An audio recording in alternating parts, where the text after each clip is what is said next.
අයිබෝවන්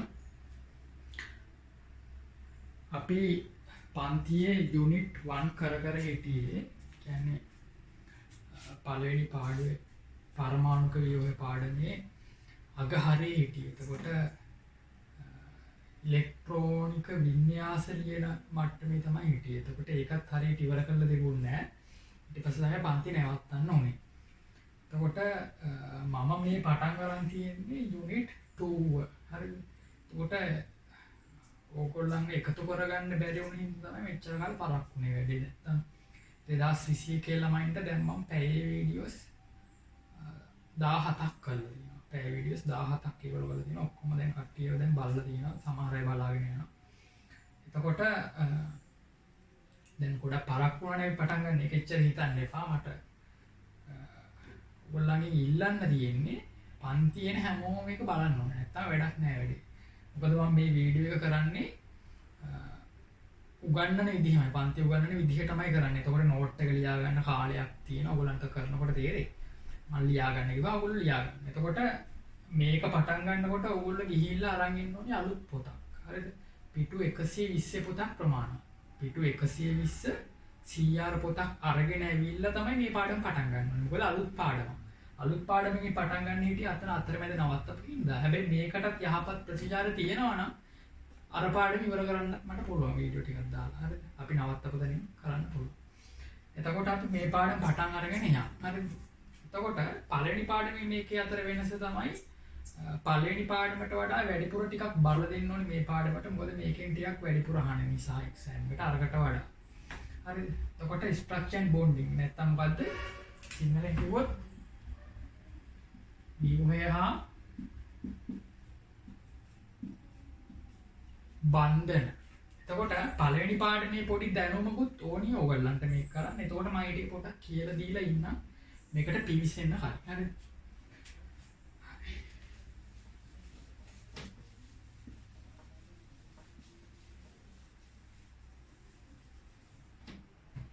අපි ගමු ආවර්තාව.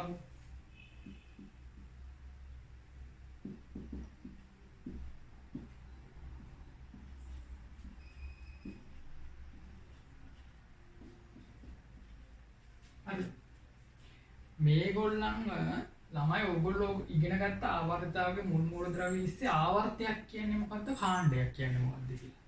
මේ පැත්ත නම් කරොත්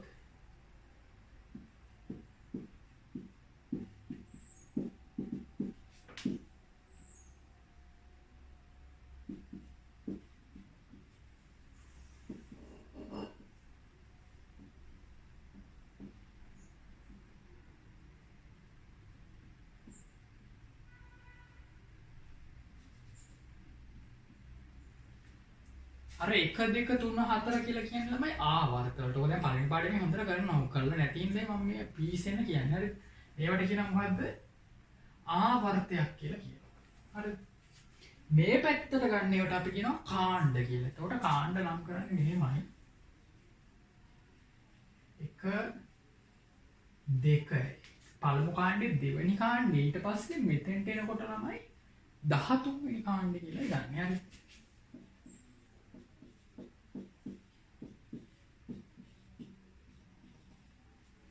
පැහැදිලිද? ඒ කියන්නේ ඒක තාම තේරෙන්නේ නැහැ ඔයගලන්ට. මොකද අර D ගුණුවේ මූලද්‍රව්‍ය ටික මැදට වැටිලා තියෙනවා. එතකොට 3 ඉඳන් 11 12 වෙනකම් කොහෙද තියෙන්නේ කියලා හිතන්නේ. 3 4 5 6 7 9 10 11 12. ඔය තියෙන්නේ මෙන්න මේ මූලද්‍රව්‍ය. ස්කැන්ඩියම්, ටයිටේනියම්, ඇනීඩියම්.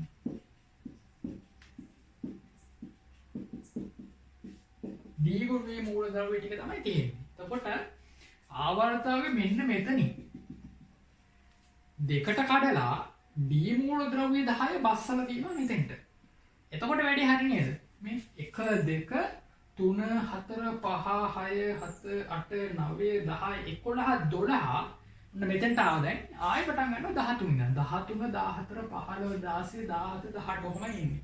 එතකොට D මූලද්‍රව්‍ය ටික ගත්තේ නැතුත් අපි මොකක්ද වෙන්නේ? 1 2 ඊට පස්සේ 13 වෙනවා. ඕක රෝම ඉලක්කම් නම් කරන ක්‍රමයක් තියෙනවා. ඕලෙවල් ඉගෙන ගත්තේ එහෙමනේ. රෝම ඉලක්කම් ගත්තොත් කොහොමද එන්නේ?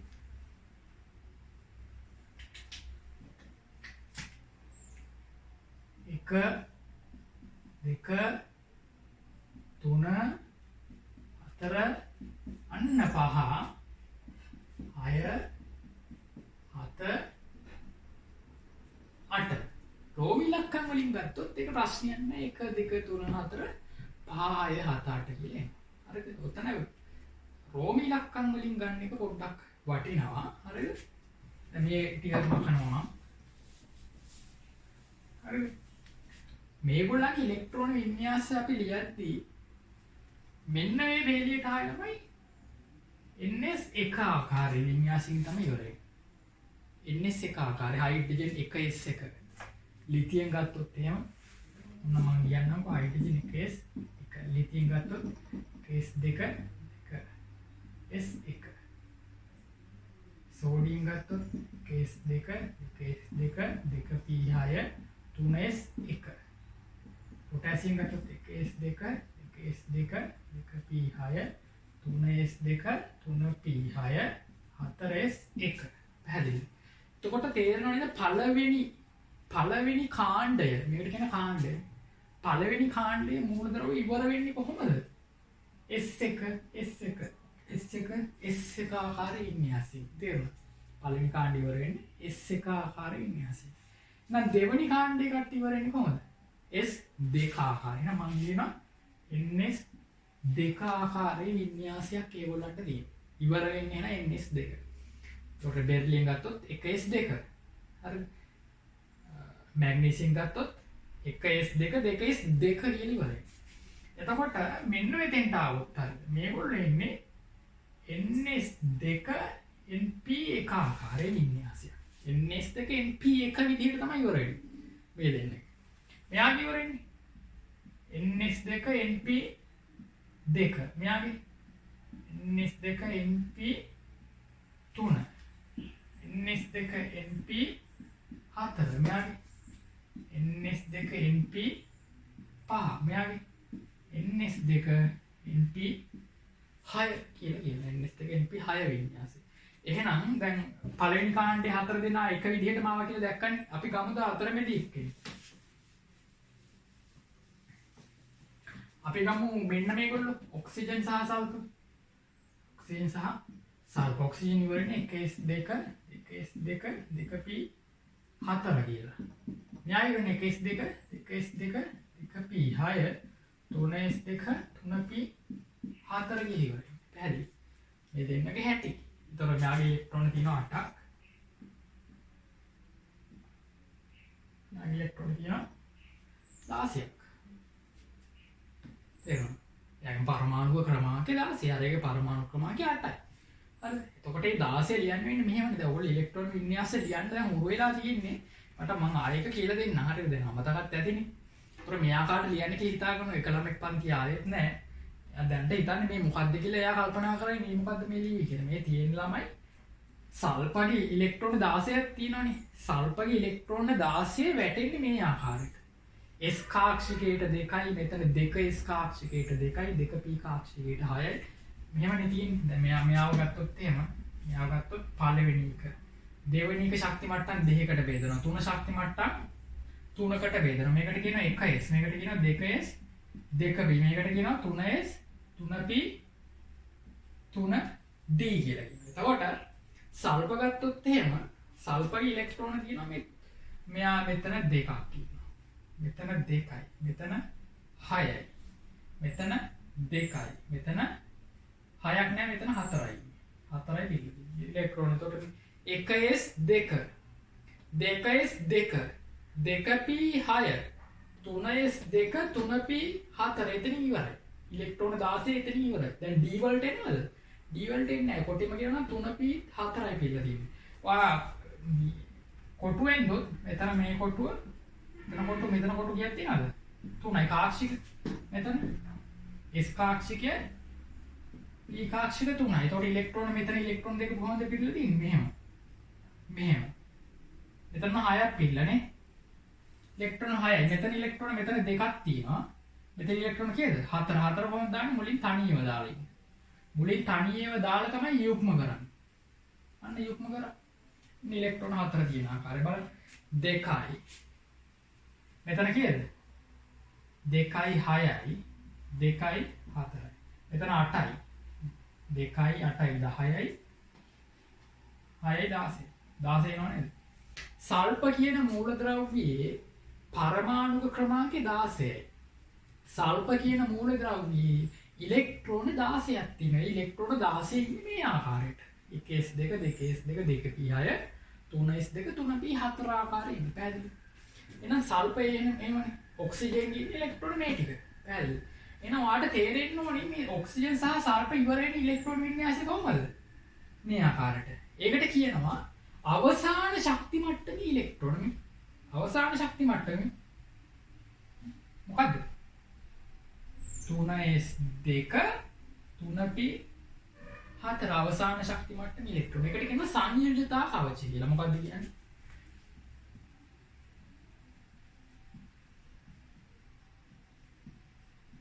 එන අවසාන ශක්ති මට්ටමට කියනවා සංයුජතා කවචය. එන ඔක්සිජන් වල අවසාන ශක්ති මට්ටම කොහොමද? ඉතින් 2 ඉලෙක්ට්‍රෝන කීයක් තියෙනවද? 6ක් තියෙනවා. සල්පගේ සංයුජතා කවචය කොහොමද? ඉතින් අවසාන ශක්ති මට්ටම අවසාන කවචය. අවසාන කවචේ අවසාන ශක්ති මට්ටම සංයුජතා කවචය. මේ ඇතුළු කවචය මේකට කියනවා ඇතුළු කවචය. ඇතුළු කවචය. ඇතුළු කවචය. ඇතුළු කවචය. මේක මොකද්ද? පිට කවචය. පිට කවචය. බාහිර කවචය. බාහිර ශක්ති මට්ටම සංයුජතා කවචය. තේරුණාද? මේකට කියන සංයුජතා කවචය. එහෙනම් මේ සංයුජතා කවචය ඉලෙක්ට්‍රෝන වින්‍යාසය නේද මේ ලියලා තියෙන්නේ? එළිය තියෙන සංයුජතා කවචය ඉලෙක්ට්‍රෝන වින්‍යාසය. හරි. දැන් මේගොල්ලෝ ගත්තොත් එහෙම මෙන්න මේ ශක්ති මට්ටම යාගේ අවසාන ශක්ති මට්ටම තියෙන්නේ මෙහෙම ns2np ආකාරයට කියන සංයුජතා කවච ඉලෙක්ට්‍රෝන වින්‍යාසය. මේකට කියනවා සංයුජතා කවචයේ ඉලෙක්ට්‍රෝන වින්‍යාසය. තේරුණාද? ඉලෙක්ට්‍රෝන ඔක්කොම පිළිලා. පැහැදිලිද? දැන් ඒ සංයුජතා කවචයේ ඉලෙක්ට්‍රෝන වින්‍යාසය මෙන්න මේකට ගන්න සමානයි. බලන්න ලස්සනයි නේද? රෝම ඉලක්කම් හැබැයි මේ එකයි මේ එකට සමාන. මෙතන 2 රෝම ඉලක්කම් 2ට සමාන. මෙතන කීයක් තියෙනවද? එකතුව. මෙතන එකතුව කීයද? 3යි 3 මේ 3ට සමාන. මෙතන එකතුව කීයද? 4යි 4 මේ 4ට සමාන. මෙතන කීයද? 5යි 5 මේ 5ට සමාන. මෙතන 6යි 6 මේ 6ට සමාන. මෙතන 7යි 7ට සමාන. මෙතන 8යි 8 මේ 8ට සමානයි. එහෙනම් ඔයාට කාණ්ඩයේ මෙන්න විතර කාණ්ඩ අංකය රෝම ඉලක්කම් වලින් කාණ්ඩ අංකයෙන් කියන්න පුළුවන් අවසන් කවචයේ ඉලෙක්ට්‍රෝන කීයද කියලා. එහෙනම් මට කියන්නේ සල්ප වල අවසන් කවචයේ ඉලෙක්ට්‍රෝන කීයද? සල්ප ඉන්නේ කීවෙනි කාණ්ඩයේද? සල්ප ඉන්නේ 6 වෙනි කාණ්ඩේ. එහෙනම් එයාගේ අවසන් කවචයේ ඉලෙක්ට්‍රෝන 6ක් තියෙනවා. ns2np4 ආකාරයේ ඉලෙක්ට්‍රෝන 6ක් තියෙනවා.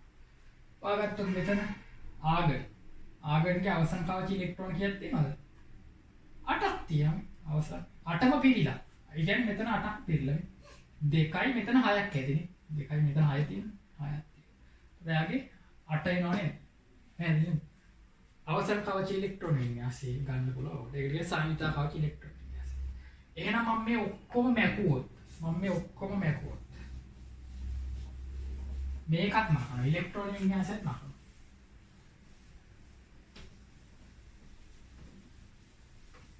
නයි ඔක්කොම මේකත්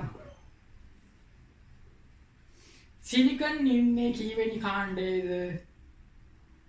නිකන් ඉලක්කම් නම් 14. රෝම ඉලක්කම් නම් කීයද? 4. සිලිකන් ඉන්නේ 4 වෙනි කාණ්ඩේ නම් එයාගේ අවසන් කවචයේ ඉලෙක්ට්‍රෝන කීයද? 4. අවසන් කවචයේ ඉලෙක්ට්‍රෝන 4. නැත්නම් සංයුතා කවචයේ ඉලෙක්ට්‍රෝන 4. ෆොස්ෆරස් ඉන්නේ 5 වෙනි කාණ්ඩේ නම් සංයුතා කවචයේ ඉලෙක්ට්‍රෝන කීයද? 5යි. ඔක්සිජන් හරි සල්ෆර් හරි සංයුතා කවච ඉලෙක්ට්‍රෝන කීයද? 6යි. ක්ලෝරින් හරි ෆ්ලෝරින් හරි සංයුතා කවච ඉලෙක්ට්‍රෝන කීයද? 7යි. ආගන් නියොන්ගේ හීලියම් ඉලෙක්ට්‍රෝන 2යි තියෙන්නේ. හීලියම් ගන්න අමාරුයි මෙතන. මේගොල්ලන්ගේ ඉලෙක්ට්‍රෝන 8යි. හීලියම් අපගමන වෙනවා. හීලියම් කියන එක නා ඉලෙක්ට්‍රෝන 2යි නේ ළමයි තියෙන්නේ. ඒගේ පළවෙනි ශක්ති මට්ටමෙන් පිළි. මේ දෙන්නට විතරයි වළංගුන්නේ. ඉලෙක්ට්‍රෝන 8ක් තියෙනවා. මේගොල්ලන්ගේ කීයද? 3යි. 2යි. 1යි. පැහැදිලිද? සංයුතා කවච ඉලෙක්ට්‍රෝන මෙන්න මේකෙන් හොයාගන්න පුළුවන්. මේක දැන් මෙතන ආසනික් ඉන්නවා කියලා හිතන්න. ආසනික්ටත් ඕක වළංගුයි. යටින් එක්කනයි ආසනික්ටත් වළංගුයි නේ. ආසනික් ගෙනනම් අවසාන කවචයේ ඉලෙක්ට්‍රෝන කීයද? 5යි. ඒක හරි වැදගත්. හරි.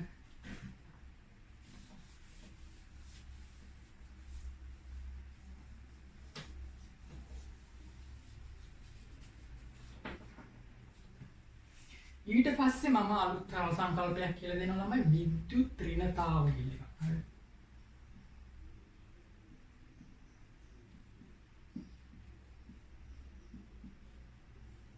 විද්‍යුත් ඍණතාව කියන සංකල්පයක් තියෙනවා. ඉලෙක්ට්‍රොනෙගටිවිටි.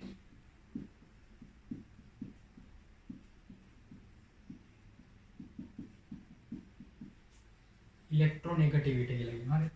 විද්‍යුත් ඍණතාව කියලා කියන්නේ ළමයි ඉලෙක්ට්‍රෝන වලට තියෙන කැමැත්ත. බන්ධනයක් හදාගත්තේ. මේගොල්ලෝ බන්ධන හදාගත්තේ ඒ බන්ධන ඉලෙක්ට්‍රෝන ඒගොල්ලෝ තමා දෙසට ඇද ගැනීමේ හැකියාවට කියන විද්‍යුත් ඍණතාව කියලා. ඒක දැන් ඔයගොල්ලෝ බලන්න කොහෙන්ද මේ කාය කියලා. ඒකත් පළවෙනි පාඩමේ තමයි මම උගන්වන්නේ. හරිද? නමුත් ඕලෙවල් උගන්වලා තියෙන හින්දා ඒක දන්නවා. හරිද? විද්‍යුත් ඍණතාව කියන්නේ ඉලෙක්ට්‍රෝන වලට තියෙන කැමැත්ත. වැඩිම ඉලෙක්ට්‍රෝන වලට තියෙන කැමැත්තක් තියෙන කෙනා තමයි මෙයා. මෙයාගේ විද්‍යුත් ඍණතාව 4යි. මෙයාගේ විද්‍යුත් ඍණතාව 3.5යි. මෙයාගේ 3යි. තේරෙනවද? ක්ලෝරින්ගේ 3යි. සල්ෆර්ගේ 2.5යි. තේරෙනවද? කාබන්ගේ 2.5යි. මෙයාගේ 2යි. 1.5යි. 1යි. හයිඩ්‍රජන්ගේ 2.1යි. හයිඩ්‍රජන්ගේ 2.1යි. එහෙනම් විද්‍යුත් ඍණතාව දැන්ට ලියපු අයගෙන් අඩුම කවුද? ලිතියම්. මෙයාගේ 0.9යි. 0.8යි. තේරෙනවද? කියන්නේ විද්‍යුත් ඍණතාව මේ පැත්ත කට්ටිය අඩු වෙනවනේ. එහෙනම් මේ පැත්තේ විද්‍යුත් ඍණතාව මොකක් වෙනවද? විද්‍යුත් ර්ණතාව අඩු වේ. මේ පැත්තේ විද්‍යුත් ර්ණතාව අඩු වේ. පහළට ගත්තොත් විද්‍යුත් ර්ණතාව මොකක්ද වෙන්නේ? මේ විද්‍යුත් ර්ණතාව පහළට ගත්තොත් මොකක්ද වෙන්නේ? අඩු වෙලා නේ. විද්‍යුත් ර්ණතාව පහළටත් අඩු වෙනවා. මේ පැත්තටත් අඩු වෙනවා. විද්‍යුත් ර්ණතාව මෙහාට වඩා මෙහාගේ අඩුයි. ඊට පස්සේ බ්‍රෝමින් ගත්තොත් 2.8යි.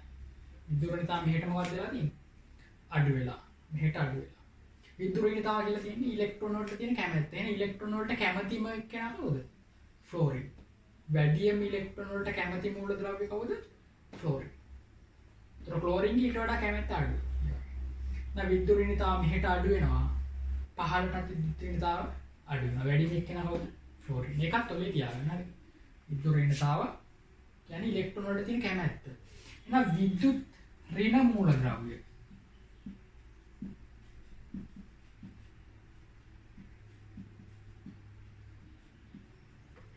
විද්‍යුත් ඍණ මූලද්‍රව්‍ය ඉලෙක්ට්‍රෝන වලට කැමති නිසා ඒගොල්ලෝ හදන්නේ ඍණ අයන. ඉලෙක්ට්‍රෝන වලට කැමති නේ ඒගොල්ලෝ. එහෙනම් විද්‍යුත් ධන මූලද්‍රව්‍ය කියන්නේ මොකද්ද?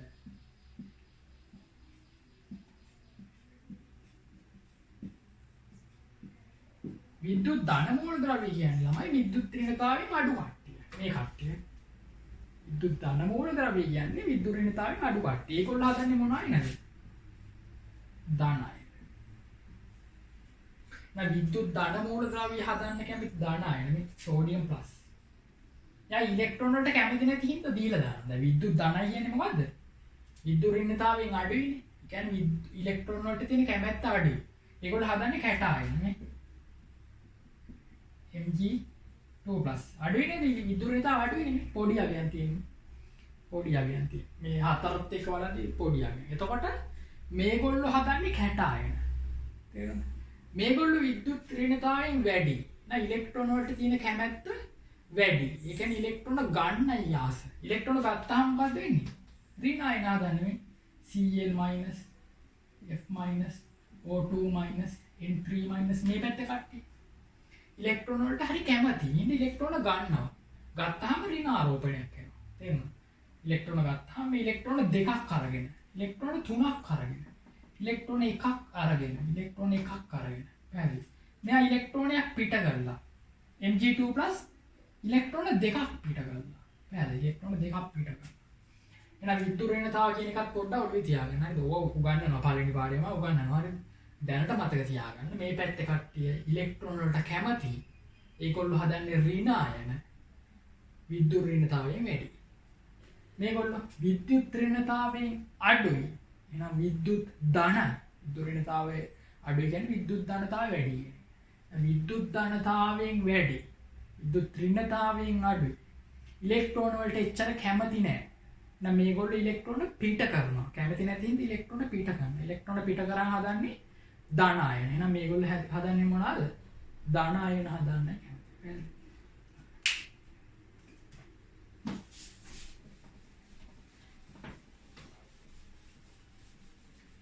ආයි කියමු අපි කලින් කතාව මේ මූලද්‍රව්‍ය වල සංයුජතා කවචයේ ඉලෙක්ට්‍රෝන ගාන හොයන්න පුළුවන් කාණ්ඩ අංකය. කාණ්ඩ අංකය. රෝමී ලක්ෂණ කාණ්ඩ අංකය. මෙයාගේ සංයුජතා කවචයේ ඉලෙක්ට්‍රෝන කීයද? 8යි. මෙයාගේ සංයුජතා කවචයේ ඉලෙක්ට්‍රෝන කීයද? 4යි. මෙයාගේ සංයුජතා කවචයේ ඉලෙක්ට්‍රෝන කීයද? 2යි. මෙයාගේ සංයුජතා කවචයේ ඉලෙක්ට්‍රෝන කීයද? 5යි. වින්‍යාසෙත් කියන්න පුළුවන්. වින්‍යාසනේ 6. 6 වින්‍යාසෙන්නේ කොහොමද? ns2 np 4 ආකාරය. 6 එනවා නේද? මෙයාගේ ns2 np 5 ආකාරය. මෙයාගේ 2යි නේ තියෙන්නේ. ns2 ආකාරය. මෙයාගේ 4 ns2 np 2 ආකාරය. තේරුණානේ? අන්න එමය ලියන්නේ. එහෙනම් ඒකත් හරි. ඒක ඒ කරුණු ටික අපිට මේ පාඩමට යන්න වැදගත් වෙනවා. හරි? හරි. එහෙනම් අලුත් පොතක් අරගෙන ලියා ගන්න මොකද්ද? ව්‍යුහය සහ බන්ධන කියන මාතෘකාවයි.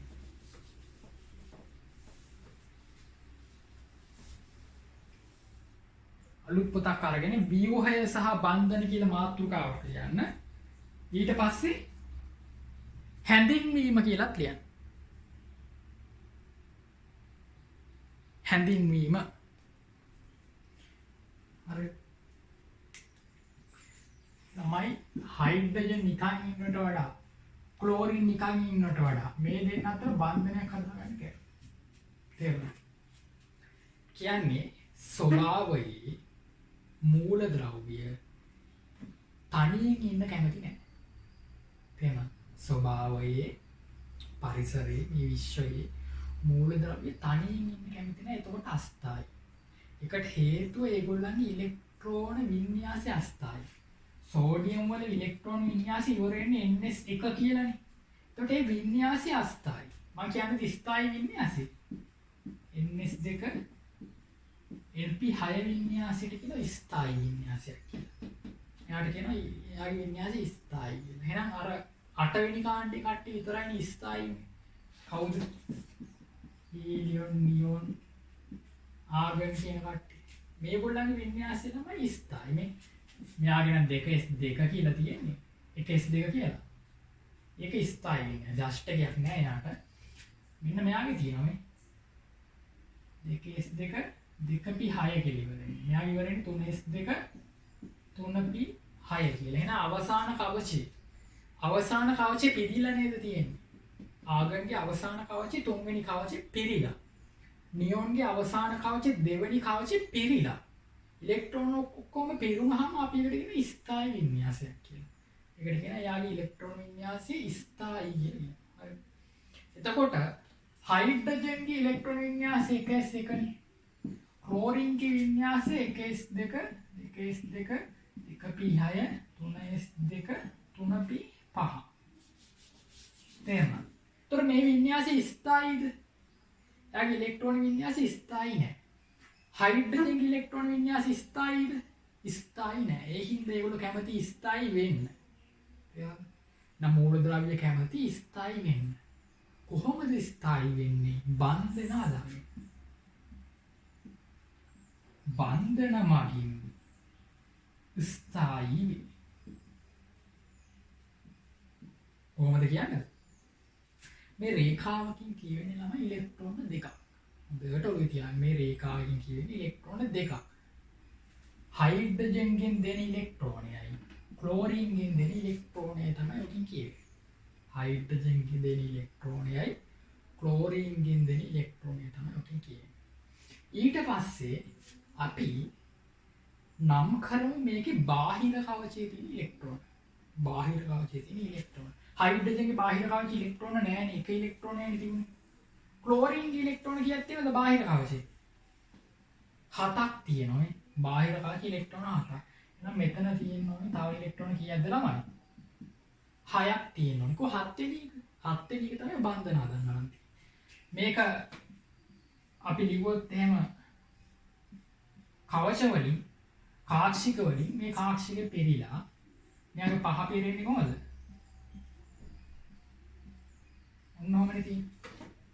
3s2 3p ගේ වින්‍යාසය මෙහෙමයි. එතකොට O level දැනුවත් ඕනිය වුණාට හරි. S නම් පිළිලා P වල 5යි තියෙන්නේ. මේක පිළිලා නෑ නේද?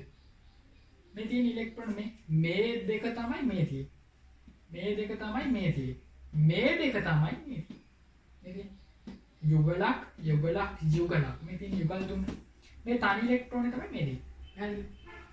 දැන් බන්ධනය හදාගත්තා. මොකද්ද මෙයාගේ තනි ඉලෙක්ට්‍රෝනයයි. මෙයාගෙත් එකක් තියෙනවනේ. මෙයාගේ තියෙන එකේ S එක වින්‍යාසය කියන්නේ මෙහෙම. එකේ S එක වින්‍යාසය කියන්නේ තනි ඉලෙක්ට්‍රෝන. දෙන්න බන්ධනයක් හදාගන්නවා. ඒකට කියනවා අපි සහසංජ බන්ධනයක් කියලා. සහසංජ කියන්නේ සහයෝගයෙන් තියාගන්නවා කියන එක. එතකොට සහයෝගයෙන් තියාගන්නකොට ඔන්න බලන්න. සහයෝගයෙන් තියාගන්න නම් මෙතන ඉලෙක්ට්‍රෝන කීයක් තියෙනවද? දෙකක් තියෙනවා. ඒ ඉලෙක්ට්‍රෝන දෙක මෙයාට අයිති. ඒ සහයෝගයෙන් තියාගන්න. ඉස්සෙල් එක ඉලෙක්ට්‍රෝනයක් තියෙන්නේ. දැන් බන්ධනයක් හදපින්න ඉලෙක්ට්‍රෝන කීයක් තියෙනවද? දෙක. එහෙනම් මෙයාගේ වට ඉලෙක්ට්‍රෝන කීයක් තියෙනවද දැන්? දෙකයි. එහෙනම් එයාගේ වින්‍යාසය මොකක් වුණාද? 1s 2 වුණා. ඒ මේ ඉලෙක්ට්‍රෝන එයාටත් අයිති. බන්ධනයක් හදාගත්ත නිසා මේක විතරක් නෙවෙයි. මේකත් මෙයාට අයිති. එහෙනම් එයාගේ ඉලෙක්ට්‍රෝන වින්‍යාසය මොකක් වුණාද? 1s2 වින්‍යාසය ස්ථායි වුණා. ඒ ළමයි පළවෙනි කවචේ පිරුණායි. පළවෙනි කවචේ ඉලෙක්ට්‍රෝන දෙකයි මේ. පළවෙනි කවචේ ඉලෙක්ට්‍රෝන දෙක පිරුණා. එහෙනම් එයාගේ වින්‍යාසය මොකක් වුණාද? ස්ථායි වුණා. අපි බලමු ක්ලෝරින්ගේ වින්‍යාසය අස්ථායි මේ. පිළිලා නැහැ. දැන් සහසංජ බන්ධනයක් හදාගත්ත හින්දා මෙයාට මේ ඉලෙක්ට්‍රෝන අයිති. මෙයාට මේක අයිති වගේම මෙයාට මේක අයිති. එහෙනම් මේ ඉලෙක්ට්‍රෝනයත් ගණන් ගන්නකො වටේ ගියත් තියෙන ඉලෙක්ට්‍රෝන 2යි 4යි 6යි 7යි මේක අයිති. 7යි කියලා 8යි. එහෙනම් මෙයාගේ වින්‍යාසය මොකද්ද? මෙයා ඇතුළු කවච ලියන්නේ නැහැ. ඇතුළු කවච ඉලෙක්ට්‍රෝන ලියන්නේ නැහැ. පිට කවච විතරයි. අවුල තියෙන්නේ පිට කවචනේ. ඇතුළු කවච පිළිලානේ තියෙන්නේ. ඇතුළු කවච පිළිලා හින්දා ඒව ලියන්නේ නැහැ. අපි කියන්නේ සංයුජතා කවච ඉලෙක්ට්‍රෝන විතරයි. 3p6 වුණා නේද? ඇයි ළමයි මෙතන 1 2 3 4 5 6යි 7යි මේ ඉලෙක්ට්‍රෝනේ 8ක් වුණා. දැන් මෙතන 8 හරි නේද? එහෙනම් මේ වින්‍යාසය ස්ථායිනේ. ආගන්ගේ වින්‍යාසය. එහෙනම් ක්ලෝරින් ගත්ත කාගේ වින්‍යාසයද? ආගන්ගේ වින්‍යාසය ගත්ත ක්ලෝරින්. එහෙනම් දැන් ක්ලෝරින් ස්ථායි නේද? ස්ථායි වුණා. එහෙනම් ළමයි ක්ලෝරින් තනියෙන් ඉන්නට වඩා හයිඩ්‍රජන් තනියෙන් ඉන්නට වඩා දෙන්නත් එක බන්ධනයක් හදාගන්න ස්ථායි. ඇයි ඒ? දෙන්නටම ස්ථායි වින්‍යාස ලැබුණා. දෙන්නටම ස්ථායි ඉලෙක්ට්‍රෝන වින්‍යාස ලැබුණා. ස්ථායි පැහැදිලි. ඒක නිසා මූලද්‍රව්‍ය පරමාණු බන්ධන හදාගන්න ඒ ළමයි තනියෙන් ඉන්න කැමති නෑ. එතකොට අස්ථායි. මොකද්ද වෙන්නේ? බන්ධන හැදුවොත් ස්ථායි වෙනවා. ස්ථායි ඉලෙක්ට්‍රෝන වින්‍යාස ලැබෙනවා. හැමෝම කැමති ස්ථායි වෙන්න. සහ බන්ධන හදනකොට ශක්තියක් පිට වෙනවා නම. ඒතකොට ශක්තිය පිට වුණාම අපේ ශක්තිය අඩුයි. ශක්තිය අඩු අවස්ථාවේ ස්ථායි දෙනවා. ශක්තිය වැඩි අවස්ථාව අස්ථායි. ඔයාලට ශක්තිය වැඩි නම් ස්ථායි කියලා නෑ. ශක්තිය තමන් සතු ගබඩා කරගත්ත ශක්තිය වැඩි නම් අස්ථායි. තමන්ගේ ශක්තිය පිට කරන අඩු ශක්තිය අවස්ථාවක ඉන්නවනම් ස්ථායි. හරි. එහෙනම් ලියාගන්න හැඳින්වීම. හැඳින්වීමට දැන් ඡේදයක්. හරි. ලියාගන්න බොහෝමයක් මූලද්‍රව්‍ය පරමාණු. දැන් ලියාගන්න අලුත් පොතක් හරිද? දැන් ලියාගන්න. බොහෝමයක් මූලද්‍රව්‍ය පරමාණු නිදහස් පරමාණු වශයෙන් එකිනෙකින් වෙන්න ස්වභාවිකව නොපවතී. බොහෝමයක් මූලද්‍රව්‍ය පරමාණු නිදහස් පරමාණු වශයෙන් එකිනෙකින් වෙන්ව ස්වභාවිකව නොපවතී. ඒවා එකිනෙක සමග රසායනික බන්ධන සාධනී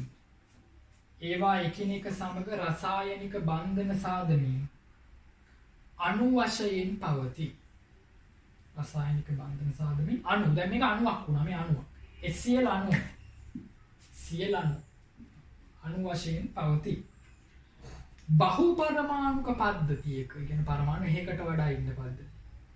බහුපරමාණුක පද්ධතියක ශක්තිය අවම කර ගැනීම සඳහා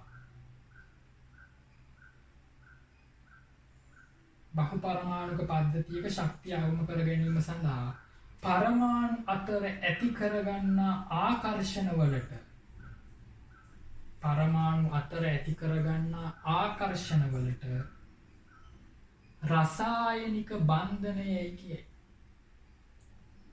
රසායනික බන්ධනයයි කියයි. තවද බන්ධන සෑදීම මගින්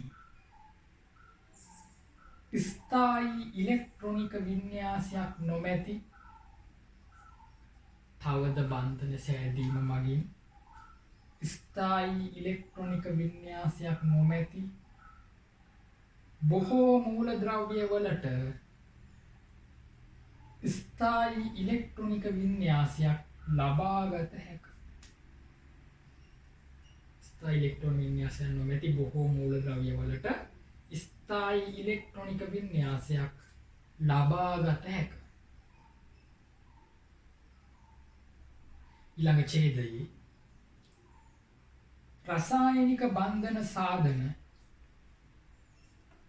රසායනික බන්ධන සාධන බහුපරමාණුක පද්ධති ඇති කරගන්නා ප්‍රධාන ආකර්ෂණ බල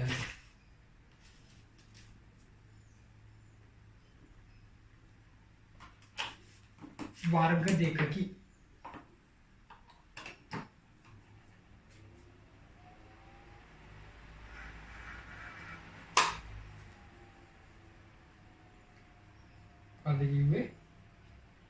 රසායනික බන්ධන සාධන බහුපරමාණුක පද්ධති ඇති කරගන්නා ප්‍රධාන ආකර්ෂණ බල වර්ග දෙකකි. ලියාගන්න. ඒ බන්ධන ආකාර දෙකක් තියෙනවා.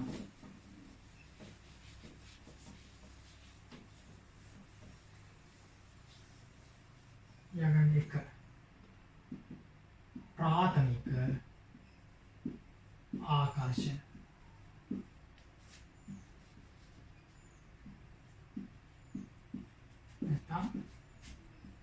ආතනික අන්තර් ක්‍රියා. එක මොකද්ද ප්‍රාථමික ආකර්ෂණ? ප්‍රාථමික අන්තර් ක්‍රියා. ඒක යටතේ ලියා ගන්න. බහුපරමාණුක පද්ධති ඇති කරගන්නා මූලික බන්ධන වර්ග වේ. බහුපරමාණුක පද්ධති ඇති කරගන්නා මූලික බන්ධන වර්ග වේ. මේවාට ඉලෙක්ට්‍රෝන ඍජුව සහභාගී වේ.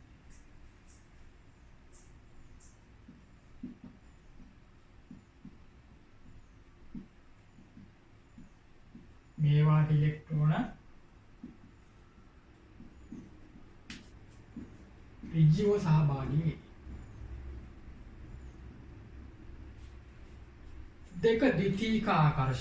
දෙක ද්විතීක ආකර්ෂණ. මොකද ද්විතීක අන්තර් ක්‍රියා interaction. primary interactions, secondary interactions. ද්විතීක ආකර්ෂණ, ද්විතීක අන්තර් ක්‍රියා. කියන්න බහුපරමාණුක පද්ධති වල පරමාණු අතර හෝ අණු අතර ඇතිවන ආකර්ෂණ බල. බහුපරමාණුක පද්ධති වල පරමාණු අතර හෝ අණු අතර ඇතිවන ආකර්ෂණ බල.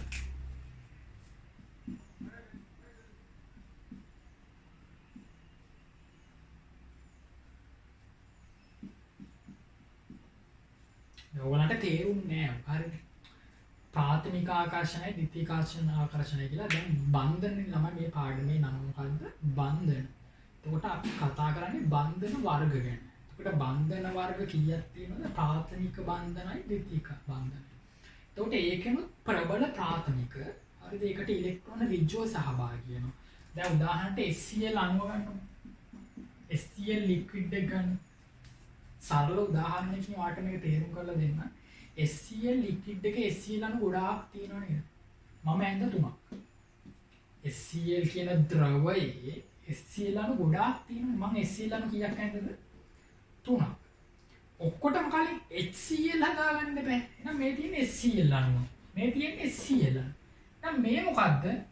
ප්‍රාථමික බන්ධනයක්.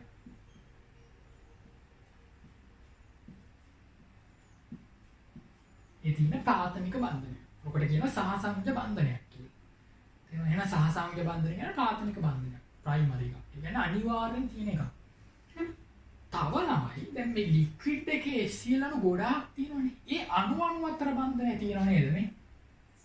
මෙයා පොඩ්ඩක් ඩෙල්ටා මයිනස් ඩෙල්ටා ප්ලස් විදිහට ඉන්නේ. ඒ කියන්නේ පොඩි ද්‍රවීකරණයක් තියෙනවා. හරි. එතකොට මෙයාගේ පොඩි ධන ඍණ ආරෝපණයක් තියෙනවා. ධන ආරෝපණය. මෙයාගේ ධන ආරෝපණය ඍණ ආරෝපණය.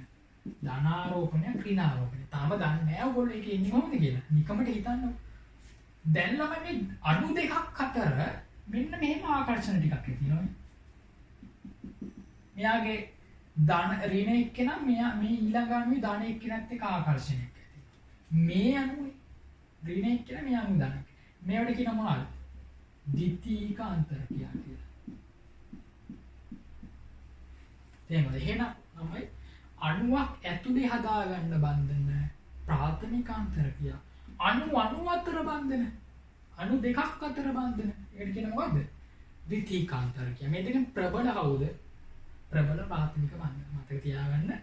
ද්විතීයික ආකර්ෂණ වලට වඩා ප්‍රාථමික ආකර්ෂණ ගොඩාක් ප්‍රබලයි. හරි? ගොඩාක් ප්‍රබලයි. ඉක්මවන අවස්ථා තියෙනවා.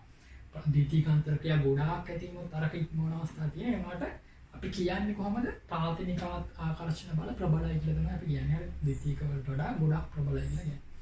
තේරුණා නේද? එහෙනම් ළමයි ද්විතීයික ආකර්ෂණ කතා කරන්නේ පාඩමේ අවසාන හරිය. අපි ප්‍රාථමික අන්තරක්‍රියා ගැන එහෙමම කතා කරලා ඉවර වෙලා. ප්‍රාථමික අන්තරක්‍රියා ඉවර කරන ගොඩාක් කල් යනවා. හරි? කියන්නේ ද්විතීයික ආකර්ෂණ ගොඩ කාලයකට එන්නේ නැහැ. එහෙනම් අපි දැන් කතා කරමු ප්‍රාථමික ආකර්ෂණ ගැන. ලියාගෙන මාතෘකාව. ප්‍රාථමික අන්තරක්‍රියා.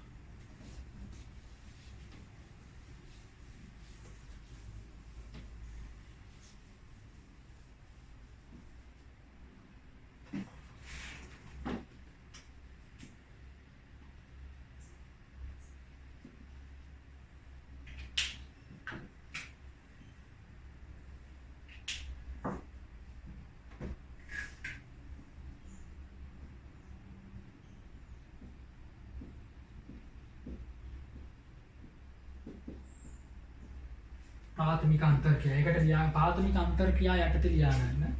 පරමාණුක සංයුජතා කවචවල ඇති. පරමාණුක සංයුජතා කවචවල ඇති. කියන්නේ අවසාන කවචය. හොඳ. සංයුජතා කවච කියන්නේ මොකද්ද ළමයි? අවසාන කවචය. ඇතුළු කවච නෙවෙයි. පරමාණුක සංයුජතා කවචවල ඇති. ඉලෙක්ට්‍රෝන වල සහභාගීත්වය. ඉලෙක්ට්‍රෝන වල සහභාගීත්වය. ඉලෙක්ට්‍රෝන වල සහභාගීත්වය. සාධන ප්‍රධාන බන්ධන වර්ග. සාධන ප්‍රධාන බන්ධන වර්ග. ප්‍රාථමික ආකර්ෂණ වේ. සාධන ප්‍රධාන බන්ධන වර්ග ප්‍රාථමික ආකර්ෂණ වේ. මෙහිදී පරමාණු ආසන්නතම උච්ච වායු වින්‍යාසය ලබාගෙන මෙහිදී පරමාණු ආසන්නතම උච්ච වායු වින්‍යාසය ලබාගෙන ස්ථායී වීමට උත්සාහ කරයි. ස්ථායී වීමට උත්සාහ කරයි. තවද පරමාණුවේ වියුක්ම ඉලෙක්ට්‍රෝන යුක්ම තත්ත්වයට පත්වීමද සිදුවේ.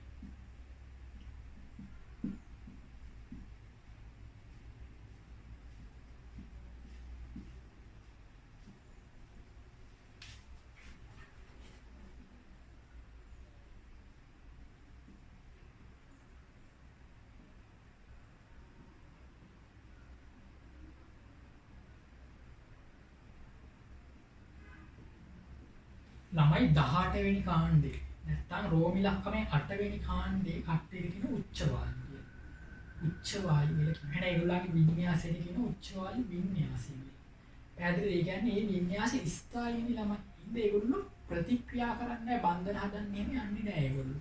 මේ තුන් දෙනා විශේෂයෙන්ම බන්ධන හදන්න යන්නේ නැහැ. සමහර බන්ධන හදනවා. හරිද? ඒගොල්ලන් විඤ්ඤාස ස්ථායී නිසා තවදුරටත් බන්ධන හදාගෙන ස්ථායී වෙන්න දෙයක් නැහැ නේ. 1S2 කියන්නේ හොඳ ස්ථායී විඤ්ඤාසයක්. ඒ පළවෙනි කවචේ පිළිලානේ.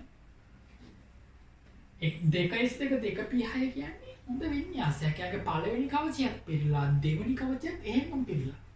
ආගන්ගේ 3S2 3P6 කියන්නේ හොඳ විඤ්ඤාසයක්. මේ අවසාන විඤ්ඤාසය කියලා තියෙනවා. කලින් ඉලෙක්ට්‍රෝන එනවා 1S2 2S2 කියලා. එතකොට ආගන්ගේ ඇතුල් කවචයක් පිළිලා. ඊට පිට කවචයක් පිළිලා.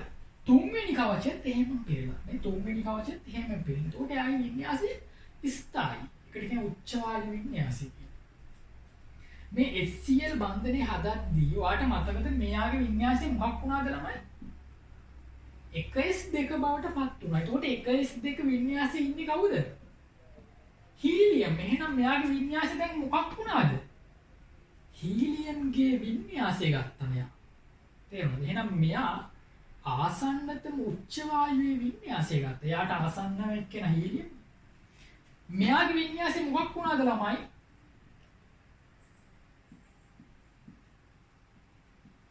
මේ පහනේ තියෙන්නේ. මෙයාගේ තියෙන CL වල 3p5 තියෙන්නේ. දැන් 3p6 වුණා. මතකයි මේ බන්ධනේ හදාගත්තාම 3p5 වුණා. මේ ඉලෙක්ට්‍රෝන දෙක මෙයාට අයිති කියලා මං කිව්වා. මේ විඤ්ඤාසය මොකක්ද? ස්ථායි විඤ්ඤාසය. කාගේ විඤ්ඤාසයද මෙයා? ආගන්ගේ විඤ්ඤාසය. එහෙනම් මෙයා ළමයි ආගන්ගේ විඤ්ඤාසය ගත්තා. ආගන් කියන්නේ උච්ච වායුවක්. එහෙනම් මෙයා ක්ලෝරින් ආසන්නතම උච්ච වායුවේ විඤ්ඤාසය ගත්තා. එහෙනම් ස්ථායි නේද? එහෙනම් ළමයි බන්ධන හදා ගන්නකොට ඒ පරමාණු ආසන්නතම උච්ච වායුවේ විඤ්ඤාසය ගන්නවා. හැම වෙලේම නෙවෙයි. හැම වෙලේම නෙවෙයි නැති වෙලාවල තියෙනවා මම කියලා දෙන්නම්. බොහෝ වෙලාවට මෙහෙමයි. ඒකයි ළමයි කට්ටිය බන්ධන හදනවා. මේගොල්ලෝ බන්ධන හදන්නේ උච්ච වායු විඤ්ඤාසය ලබා ගැනීමට. එතකොට ස්ථායි. හරි. හරි. එතකොට තව වාක්‍යයක් කියමු වියුක්ම ඉලෙක්ට්‍රෝන යුග්ම තත්ත්වයටපත් වේ. එතකොට ඒකත් හරියන්නේ ළමයි 1s2 එකේ තිබුණ වියුක්ම ඉලෙක්ට්‍රෝනය. 1s2 එකේ තියෙන්නේ මොකද්ද? ඉලෙක්ට්‍රෝන යුගන. මෙතන මෙන්න මේ අවස්ථාවේ යුග්ම වියුක්ම මේ පහ තියෙන්නේ මෙහෙමනේ. හැබැයි මෙතන යුග්ම දැක්කද? එහෙනම් විඤ්ඤාසය ස්ථායි වෙන්නේ තවත් එකක් තමයි. වියුක්ම ඉලෙක්ට්‍රෝන යුග්ම තත්ත්වයකටපත් වෙනවා. එතකොට ස්ථායි පැහැදිලි. හරි. එහෙනම් ළමයි අපි බලමු ප්‍රාථමික අන්තර්ක්‍රියා වර්ග මොනවාද කියලා.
ළමයි ප්‍රාථමික අන්තර්ක්‍රියා ආකාර හතරයි. මොකද්ද?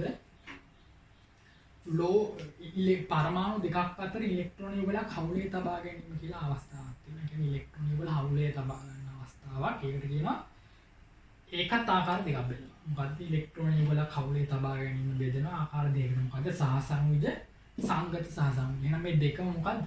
සහසංයුජ. එහෙනම් සහසංයුජ ආකාර දෙකක් වගේ. හරි. එහෙනම් මේකට එක කියලා දානවා.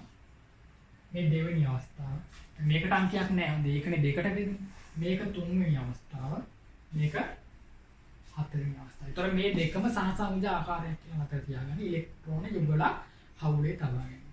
මේකට සංගති සහසංයෝජය කියන එකට දායක කියලා කියනවා. දායක බන්ධන. සහසංයෝජ.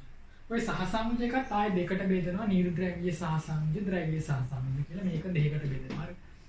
හරි. එතකොට ලෝහක බන්ධන අයිනික බන්ධන. මෙතන තියෙන නම ඉලෙක්ට්‍රෝන යුගලක් හවුලේ තබා ගන්න එක. ලෝහක බන්ධන කියලා කියන්නේ ලෝහ කැටායන ඉලෙක්ට්‍රෝන සයුරක ගිලිලා තියෙනවා. ලෝහ කැටායන ඉලෙක්ට්‍රෝන සයුරක ගිලිලා ඒ ඉලෙක්ට්‍රෝනයි කැටායනයි අතර ඇති කරගන්නා බන්ධන වර්ගයට ලෝහක කියනවා. අපි පස්සේ කතා කරමු. අයනික බන්ධන කියලා කියන්නේ පරමාණුවක් ඉලෙක්ට්‍රෝනයක් ඉවත් කරලා ධන ආයනයක් හදනවා.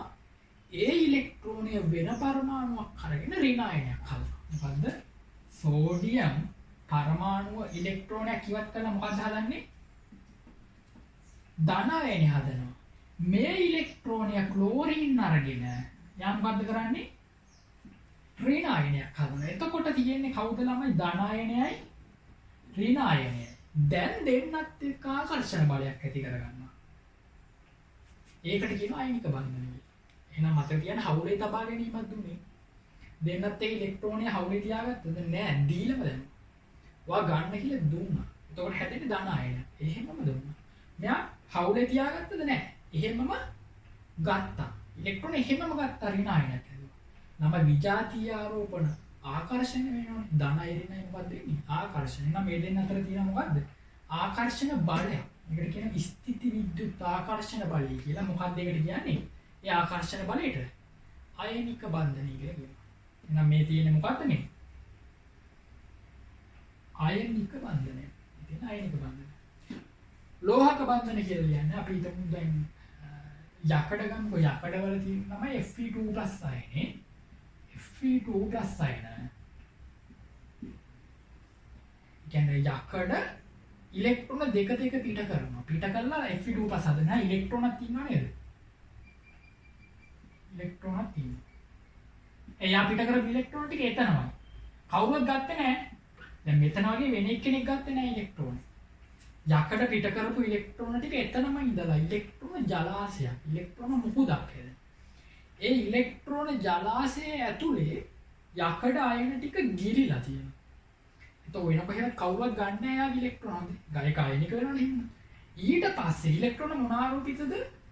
ඍණ ආරෝපිතයි. මෙයා ධන ආරෝපිතයි. එතකොට ඒ දෙන්නත් ආකර්ෂණ. එහෙනම් මේ ඉලෙක්ට්‍රෝනයි ධන ආයනයි අතර බන්ධනයට කියන මොකද්ද? ලෝහක බන්ධනයක් කියලා මේ. එයා තමන්ගේ ඉලෙක්ට්‍රෝන ටික පිට කරලා ධන ආයන හදනවා. ඊට පස්සේ අර ඉලෙක්ට්‍රෝනත් එක්ක ආකර්ෂණ බලයක් තියෙනවා. ඒකත් ස්ථಿತಿ විද්‍යුත් ආකර්ෂණ බලයක්. ඒකට කියනවා මොකක් කියලාද? ලෝහක බන්ධන කියලා. සහසංයෝජ බන්ධන කියලා කියන්නේ ළමයි බන්ධනේ හදන්න ඉලෙක්ට්‍රෝන දෙකක් ඕනේ. සහසංයෝජ බන්ධන තමයි රේඛාවකින් නම් කරන්නේ. මේව රේඛාවකින් ලකුණු කරන දුවා මෙහෙම කරනවද? වැරදි, තනි කර වැරදි. තේරෙනවද? අයනික බන්ධන රේඛාවකින් ලකුණු කරන්නේ නෑ. අයනික බන්ධන ලියන්නේ මෙන්න මෙහෙම. ඔන්නෝමයි ලියන්නේ. අයනික බන්ධන ලියන්නේ මෙහෙම. රේඛාවකින් නම් කරොත් ඒක කියවෙන්නේ මොකද්ද? සහසංයෝජ. හරි. සහයෝගින් තියාගන්න. ඒ රේඛාවකින් ඉලෙක්ට්‍රෝන කීයක් කියවෙනවද? දෙකක්. ඉලෙක්ට්‍රෝන දෙකක් කියනවා. එතකොට මේ Cl කියන එකේනා බන්ධන හදන්න මෙතන ඉලෙක්ට්‍රෝනෙ දුන්නේ හයිඩ්‍රජන්. මෙතන ඉලෙක්ට්‍රෝනෙ දුන්නේ ක්ලෝරින්. කියන්නේ ළමයි සහසංයෝජ බන්ධනේ හදන්න හයිඩ්‍රජන් එකක් දීලා ක්ලෝරින් එකක් දීලා තමයි බන්ධනය හදන්නේ. දෙන්නම ඉලෙක්ට්‍රෝන මොකක් කරනවද? දෙනවා. මෙතන එහෙම නෙවෙයි. මෙතන සංගත සහසංයෝජ කියනවා ඉලෙක්ට්‍රෝන දෙකම එක්කෙනෙක් දෙනවා. नाइट्रोजन एल्युमिनियम කියලා හිතන්න. එහෙනම් नाइट्रोजन ඉලෙක්ට්‍රෝන දෙකක් දෙනවා. ඇලුමිනියම් දෙනවද එක ඉලෙක්ට්‍රෝනයක්වත්? ඇලුමිනියම් දෙන්නේ නැහැ. එයා දෙන්නේ නැහැ. දැන් ඉලෙක්ට්‍රෝන දෙකක් ඉන්නවා කියන බන්ධනයක් හදන්න පුළුවන් නේද? දැන් බන්ධනේ දෙන්න එක තියාගන්න හවුනේ. තේරුණා? බන්ධනේ හදන්න ඉලෙක්ට්‍රෝන දෙකක් ඕනේ. ඒ දෙක දෙන්නේ තනි පරමාණු. මෙයා ඉලෙක්ට්‍රෝන දෙනවද? නැහැ. පස්සේ බන්ධනයක් හදා ගන්නවා. ඒ බන්ධනය තියාගන්නේ කොහොමද? සහයෝගයෙන්. ඒකෙන්ද තමයි සහසංයෝග වලට වැටෙන්නේ. සංගත සහසංයෝග කියන්නේ ඒකයි. මොකද මේ ඉලෙක්ට්‍රෝන දෙක මෙහා හිමම ගන්නෙ නැහැ. මේ ඉලෙක්ට්‍රෝන දෙක මෙහා හිමම ගන්නෙත් නැහැ. ඉලෙක්ට්‍රෝන දෙක දැන් දෙන්නටම අයිති. හැබැයි ඉලෙක්ට්‍රෝන දෙක දුන්නේ කවුද? තනි පරමාණුවක්. තනි පරමාණුවක් තමයි ඉලෙක්ට්‍රෝන දෙක දුන්නේ. හැබැයි මේ දෙක මොකද දැන් තියාගන්නේ? හවුලේ තියාගන්නවා. මෙතනත් හවුලේ තියා ගැනීම. මෙතනත් හවුලේ තියා ගැනීම. මෙතන හවුලේ තියාගත්ත ඉලෙක්ට්‍රෝන දෙක දුන්නේ දෙන්නෙක්. මෙතන හවුලේ තියාගන්න ඉලෙක්ට්‍රෝන දෙක දෙන්නේ එක්කෙනෙක්. ඒකයි දායක බන්ධන කියලා කියන්නේ. ඒකට ඔය වෙන වෙනම කතා කරනවා. අපි පැහැදිලි වෙන වෙනම කතා කරනවා. එහෙනම් අපි මේක ලියාගෙන සහසංජ බන්ධන කොටසට යනවා. ඒකට ඒක ගොඩාක් කතා කරනවා. ඔයාලට කියන්නේ මේ පාඩමේ 80%ක්ම තියෙන සහසංජ. පාඩමේ 120ක් තමයි මේ ටික. නායනික එහෙම හරි පොඩ්ඩයි. ලෝහක එහෙම අර්ථ දැක්වීම විතරයි තියෙන්නේ. තේරුණාද?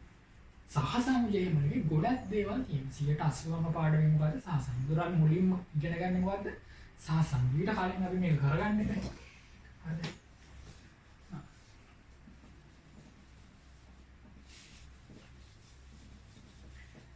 ලියාගන්න ළමයි ප්‍රාථමික අන්තර්ක්‍රියා කියලා මේක ලියාගන්න.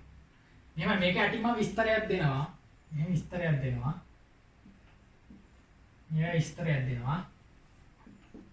හරිද? ඒකටත් ඉඩ ඕනි. 1 2 3 4 කියලා දාගන්න. ආකාර 4ක් තියෙනවා. 1 2 කියන්නේ එකම වර්ගයේ කියලා දැනගන්න.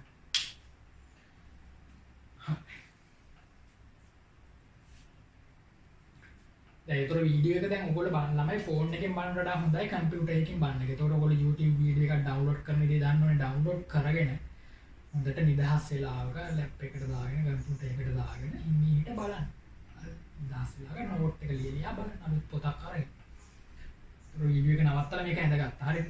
ඊට පස්සේ සහසංජ කියන එක යටතේ ලියන්න. ඒතකොට මෙහෙම ලියන්නේ. මේක යටතේ මෙහෙට එන්නේ නැහැ. මේක යටතේ ලියාගන්න.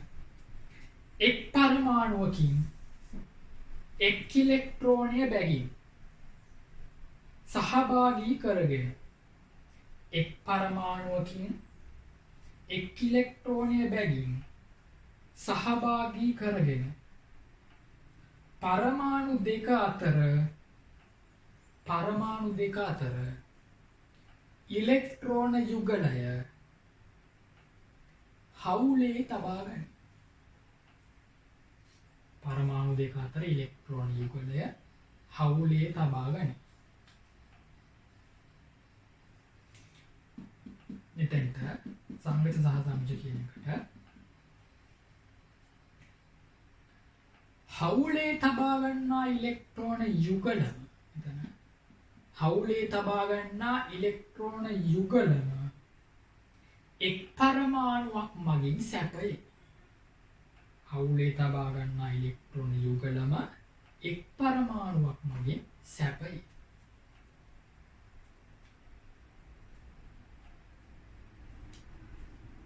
මෙතනට ඉඩක් ඕනේ නේද? මෙතන ඉලෙක්ට්‍රෝන ජලාශයක ගිලුණු කැටායන සහ ඉලෙක්ට්‍රෝන අතර. ඒතර ඉලෙක්ට්‍රෝන කියන්නේ මෙහෙම ලියන්න පුළුවන් නම් මේ ඉලෙක්ට්‍රෝන. ඉලෙක්ට්‍රොනික කියලා ලියුවොත් ඉලෙක්ට්‍රොනික. ඉලෙක්ට්‍රෝනයක් කිව්වොත් මෙහෙම. ඉලෙක්ට්‍රෝනයක් කොහොමද ලියන්නේ? ඉලෙක්ට්‍රෝන යේ කිව්වොත් ඉලෙක්ට්‍රෝන යේ.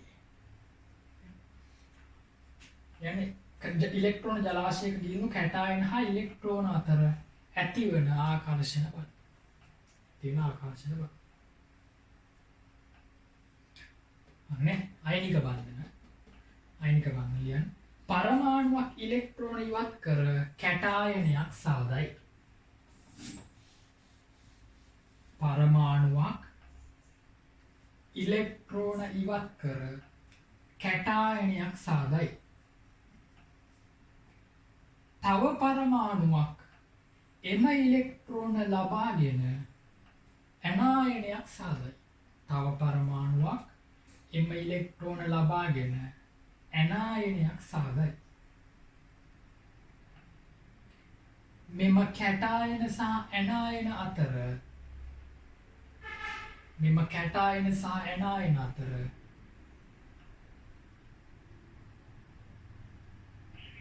ඇතිවන ස්ථිති විද්‍යුත් ආකර්ෂණ බලය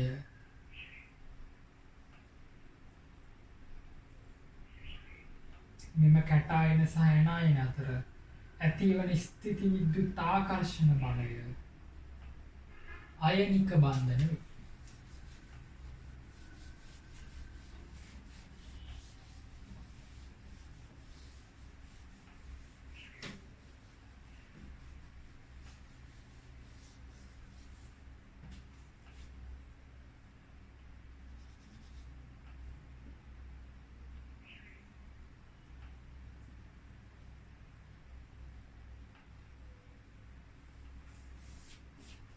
යාගමු දෙන්නම්.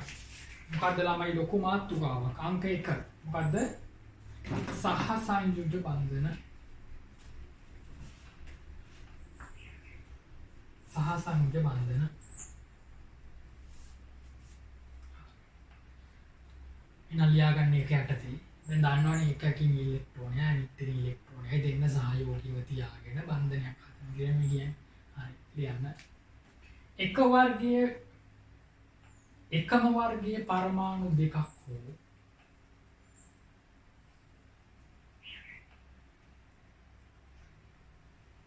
එකම වර්ගයේ පරමාණු දෙකක් අතර හෝ එකම වර්ගයේ පරමාණු දෙකක් අතර හෝ එකිනෙකට වෙනස් පරමාණු දෙකක් අතර එකම වර්ගයේ පරමාණු දෙකක් අතර හෝ එකිනෙකට වෙනස් පරමාණු දෙකක් අතර ඉලෙක්ට්‍රෝන යුගලක් හවුලේ තබා ගැනීම නිසා ඉලෙක්ට්‍රෝන යුගලක් හවුලේ තබා ගැනීම නිසා සහ සංයුජ බන්ධන නිර්මාණය වේ. සහ සංයුජ බන්ධන නිර්මාණය වේ.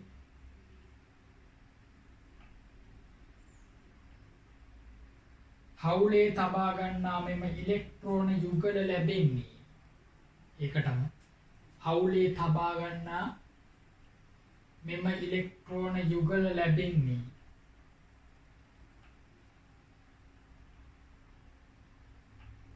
සලකන ලද පරමාණු දෙකෙන්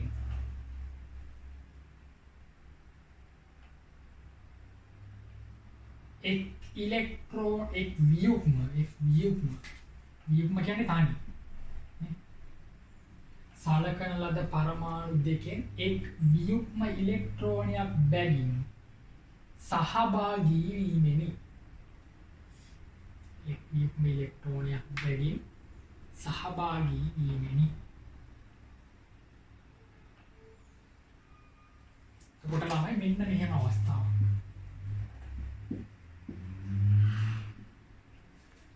එතකොට ඒ සාමාන්‍යයෙන් අපි බන්ධන හදද්දී කියනවා ළමයි පරමාණු දෙකේ එන ව්‍යුහ්ම ඉලෙක්ට්‍රෝන දෙක භ්‍රමණ අසමානව තියෙන්න ඕන කියලා සාමාන්‍යයෙන් කියනවා. ඒතර මේක H වලින් එන ව්‍යුහ්ම එක මේක Cl වලින් එන ව්‍යුහ්ම යුගල් වෙලා නැහැ. නම් මෙහෙම අවස්ථාවක් තියෙනවද කියන්නේ? නැහැ. එහෙම අවස්ථාවක් නැහැ. හිස් දෙකම හිස් නැහැ. එහෙම අවස්ථා නැහැ. ඒකට ඒවා බන්ධන හදන්නේ නැහැ. බන්ධන හදන එකම අවස්ථාව මොකද්ද? ව්‍යුහ්ම ඉලෙක්ට්‍රෝන තියෙන කාක්ෂික දෙයක් අතර. මතකන්නේ HCl හැදුවේ HCl වල H වල මෙහෙම තිබුණා. Cl වලත් මෙහෙම එකක් නැහැ. යුගල් වෙච්ච එක ගත්තේ නැහැ. ඒත් මේ වගේ අවස්ථාවලින් බන්ධන හැදින්නේ නැහැ. මෙතන නම් හැදෙනවා සහ සම්කෝ. මේක හැදින්නේ දායක බන්ධනනේ. බන්ධනයක් හදනවා නම් මෙතන දායක. මේව නම් කොහොමවත් බන්ධන හදන්නේ. පිරුණු එකයි තනි එකයි එහෙම හදන්නේ නැහැ. තේරුණා? හැම වෙලේම හදන්නේ තනි එකයි හරි දෙන්නයි තනි එකයි. මේකට කියනවා සහසංයුජ කියලා. මේකට කියනවා දායක සහසංයුජ. ඒක තාම ඉගෙන ගන්න නැහැ පුළුවන්. හරි. ඊළඟ ඡේදය ලියන්න. මෙම සහබන්ධන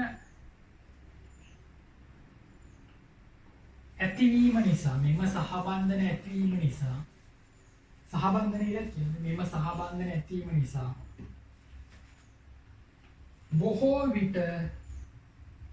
බොහෝ විට පරමාණු දෙකට ස්ථායී ඉලෙක්ට්‍රොනික වින්‍යාස ලැබේ. මෙම සහබන්ධන ඇතිවීම නිසා බොහෝ විට පරමාණු දෙකට ස්ථායී ඉලෙක්ට්‍රොනික වින්‍යාස ලැබේ.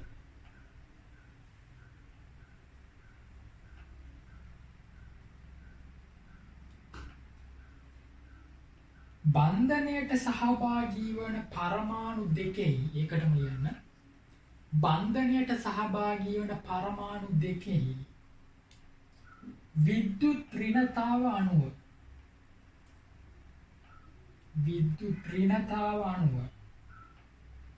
සහ සංයුජ බන්ධන ආකාර දෙකකි.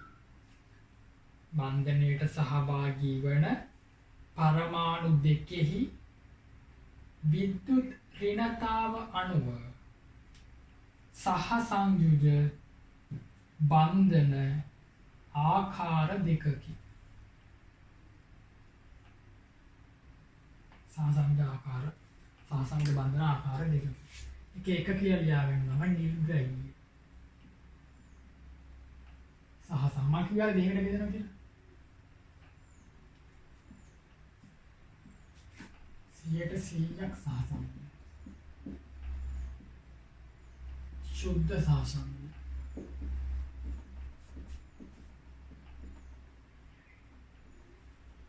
अंक එක මොකද්ද නිර්ග්‍රහීය සහසංග. නැත්නම් කියනවා 100ට 100ක් සහසංග. නැත්නම් කියනවා शुद्ध සහසංග. ඒකට ළමයි සහසංග වර්ග දැන් දෙකයි නිර්ග්‍රහීය ද්‍රවීය. ඒක ගන්න විද්‍යුත් ඍණතාව අණු පරමාණුයේ විද්‍යුත් ඍණතාව බලන්න කිව්වනේ. එතකොට ළමයි ආවර්තිතාවගේ විද්‍යුත් ඍණතාව සමාන මූලද්‍රව්‍ය නැහැ. එකිනෙකට වෙනස්. N වල 3යි Cl වල 3යි කියලා තියෙනවා තමයි.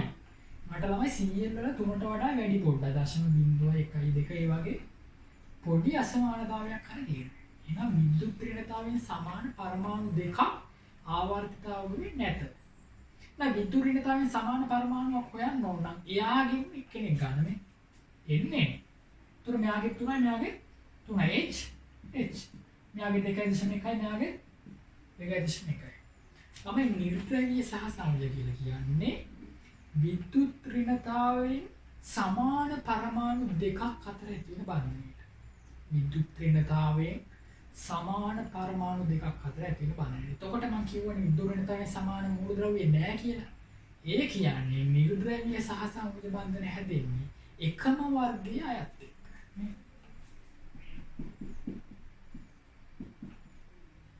ත්‍රිත්ව බන්ධනත් ඇති වෙනවා. ඒක කියලා දෙන්න ද්විත්ව බන්ධන ත්‍රිත්ව බන්ධන එහෙම ඇති වෙනවා. මේ එකම වර්ගයේ අයත් එක්ක බන්ධන හැදෙනවා. එතකොට මේ ළමයි විද්‍යුත් ඍණතාවයෙන් සමාන දෙකක් හොයා ගන්න පුළුවන්. මොකද මේ දෙන්නගේ විද්‍යුත් ඍණතාව සමාන නැති හින්දා මේක නිර්ග්‍රහීය සහසංයෝජ බන්ධනයක්ද? නෑ. විද්‍යුත් ඍණතාව අසමානයි. විද්‍යුත් ඍණතාව සමාන දෙන්නෙක් හොයා ගන්න නම් ඔයාලට සිද්ධ වෙනවා එකම වර්ගයේ දෙන්නෙක් ගන්න. එහෙම වුණොත් ඒක මොකක් වෙනවද? නිර්ග්‍රහීය සහසංයෝජ නැත්නම් शुद्ध සහසංයෝජ නැත්නම් ඒ බන්ධනේ 100ට 100ක් සහසංයෝජ.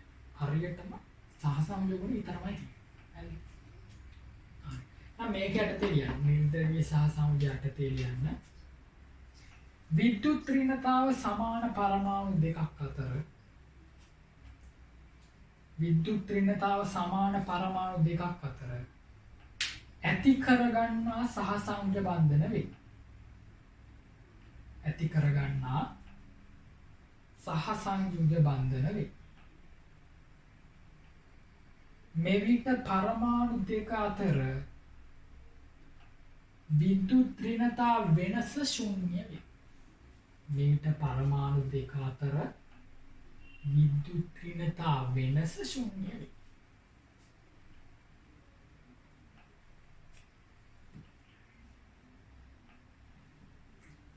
වෙනම ඡේදයක ලියන්න.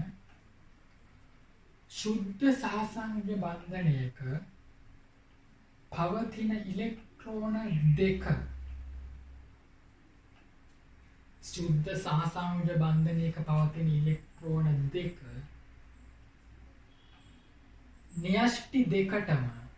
න්‍යෂ්ටි දෙකටම එක සමානව පොදු වී ඇත.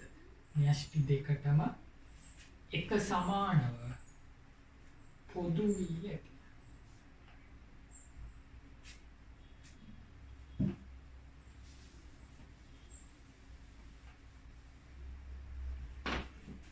තේරුන්නේ නැහැ ඔයගලන්ට. ඔක තේරෙන්නේ ළමයි ද්‍රවීය සහ සමගිය කතා කරනකොට. ද්‍රවීය එකක් කතා කරාට පස්සේ නියමයට තේරෙනවා. දැන් මෙයාගේ විදුලින්තාව 2.1යි මෙයාගේ 2.1යි. එහෙනම් වෙනස කීයද ළමයි?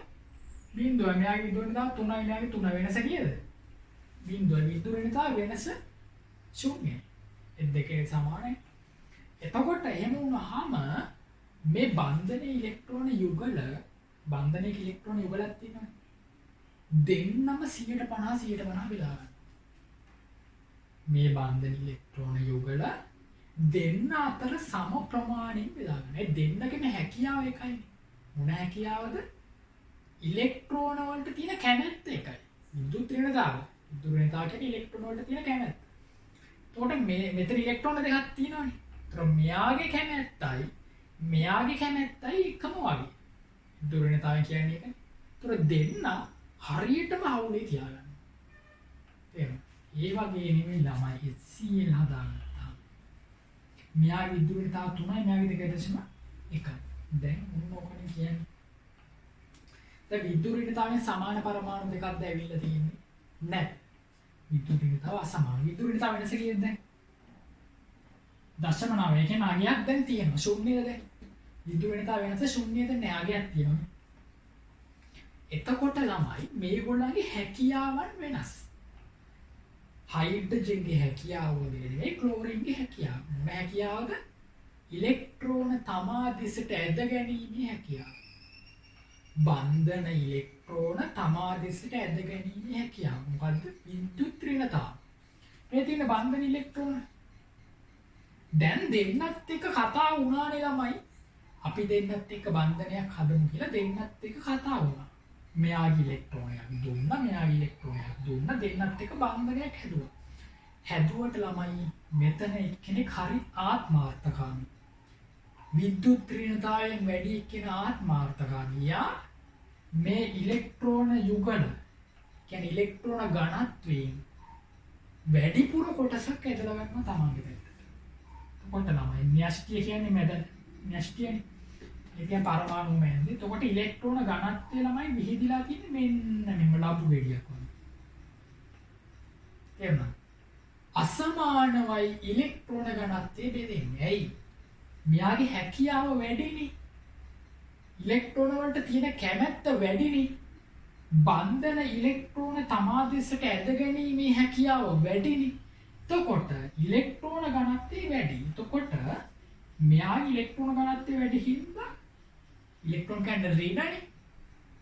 ඩෙල්ටා මයිනස් කියලා ඍණ ආරෝපණයක් තියෙනවා. මෙයාගේ ඉලෙක්ට්‍රෝන ඝනත්වය අඩු වුණා නේද? ඉතින් මෙයාගේ මොකද්ද තියෙන්නේ? ඩෙල්ටා ප්ලස් කියලා ආරෝපණය. දැන් HH මේගොල්ලෝ ගත්ති ළමයි දෙන්නගේම හැකියාව එකයිනේ. ඒ එකම වර්ගයේ දෙන්නේ. වැඩිපුර කැමති කියලා කෙනෙක් නැහැ.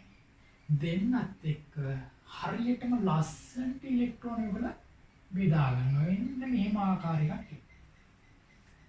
වැඩි කතන්දර නැහැ, වැඩිපුර ඇදගන්නේ නැහැ. එතකොට දෙන්න අතර ද්‍රවීය මේකට කියනවා ද්‍රවීයතාවයක් කියලා. ඒකට කියනවා ද්‍රවීයතාව. මෙතන ද්‍රවීයක් තියෙනවද? ද්‍රවීයතාවක් නැහැ. එහෙනම් මේකට කියනවා මොකද්ද? නිර්ද්‍රවීය. ඒකට තමයි නිර්ද්‍රවීය සහ සමගිය කියලා. එහෙනම් මේ බන්ධන නිර්ද්‍රවීයයි ගමන. මේ ඩෙල්ටා ප්ලස් ඩෙල්ටා මයිනස් දාන්නේ නැහැ. තේරුණාද? ඉලෙක්ට්‍රෝන දෙන්න එක්කම හවුලේ හරියටම තියාගන්න. මෙතන දෙන්නත් එක්ක එකතුනේ හවුලේ තියාගන්න තමයි. හැබැයි බන්ධනේ හැදුවට පස්සේ මෙයා වැඩිපුර කොටසක් ගන්නවා. විද්‍යුත් ඍණතාව වැඩි කෙනා වැඩිපුර කොටසක් ගන්නවා. ඒතර මෙයාට ටිකක් අඩු වෙනවා. එතකොට ඩෙල්ටා ප්ලස් ඩෙල්ටා මයිනස් කියලා ද්‍රවීයතාවක් ඇති වෙනවා. එහෙනම් මේ අණුව මොකද්ද? HCl යන මොකද්ද? ද්‍රවීය අණුවකි. තේරුණාද? එහෙනම් N2 මේ Cl2 යන මොකද්ද? නිර්ද්‍රවීය අණු. තේරුණාද දැන්? හැබැයි මේ බන්ධනේ සහසංයුජයි අයනික නෑ. අයනික නෑ. හොඳ මේ ඩෙල්ටා දාලා තියෙන්නේ. ප්ලස් මයිනස් ද දැන් මේ තාම සහසංයුජව තියාගන්න ඕනේ. අයනික බන්ධනේ කොහොමද ගන්නවද ළමයි ලකුණු කරන්නේ? මෙන්න මෙහෙම. අයනික බන්ධනේ තියෙන්නේ ඔහොම. රවුන්ඩ් දෙකක්, ග්‍රිඩ් දෙකක් මෙතන තියෙන්නේ. රවුන්ඩ් දෙකක් තියෙනවා. පැහැදිලි කියන්නේ තනිකර ධන එකයි තනිකර ඍණ එකයි අතරයි බන්ධනය වෙන්නේ. මේකට අයනික කියනවා. මේක තාම මොකද්ද මේක? සහසංයුජයි. බන්ධනයක් තියෙනවා තාම. හවුලේ තියාගැනීමක් තියෙනවා. හැබැයි හවුල හොඳ හවුලක් නෙවෙයි. තේරුණාද? මෙයා වැඩි දුර ගන්න. හරි. එහෙනම් ලියන්න ළමයි. සටහන ලියන්න. සටහන කියලා ලියන්න. විද්‍යුත් ඍණතාව හරියටම සමාන. විද්‍යුත් ඍණතාව හරියටම සමාන. වෙනස් පරමාණු නොමැති නිසා. විද්‍යුත් ඍණතාව හරියටම සමාන. වෙනස් පරමාණු නොමැති නිසා.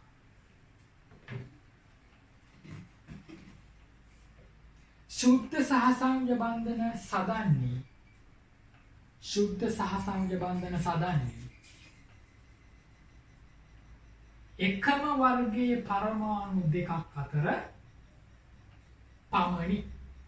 शुद्ध सहसंयोज बंधन හදන්නේ එකම වර්ගයේ පරමාණු දෙකක් අතර පමණි.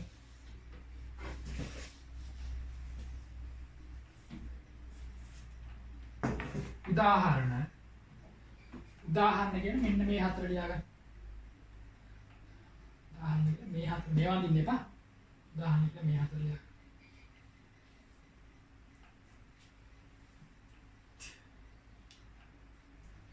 ඊට පස්සේ අපි එකක් හදමු. H2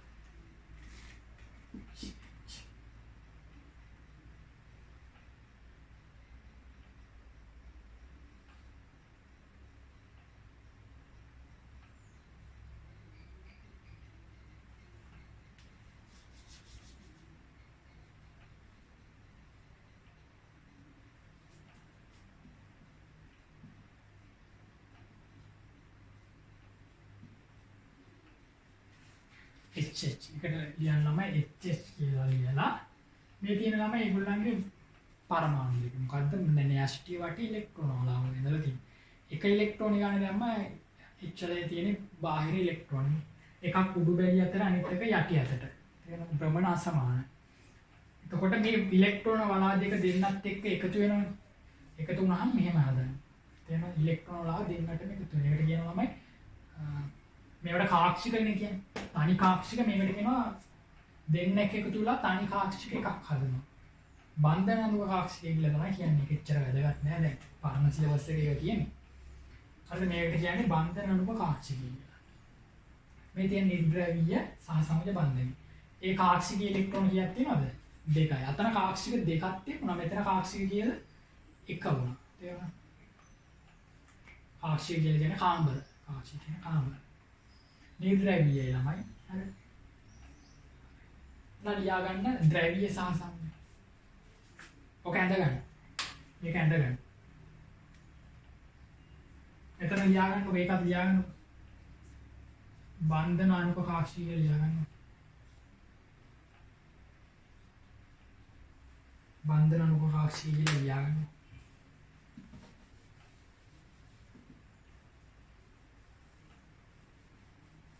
ඊළඟට ලියා ගන්න අංක දෙක මොකද්ද? ද්‍රවීය සහසංයෝජ. අංක දෙක මොකද්ද? ද්‍රවීය සහසංයෝජ. යන්න විද්‍යුත් ඍණතාවයෙන් අසමාන පරමාණු දෙකක් අතර විද්‍යුත් ඍණතාවයෙන් අසමාන පරමාණු දෙකක් අතර ඇති කරගන්නා සහසංයෝජ බන්ධන වේ. ඇති කරගන්නා සහසංයෝජ බන්ධන වේ.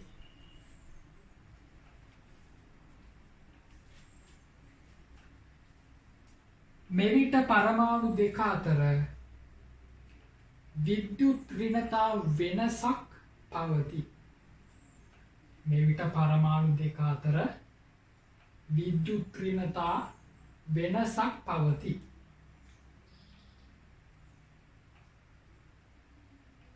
ඊළඟ ඡේදය.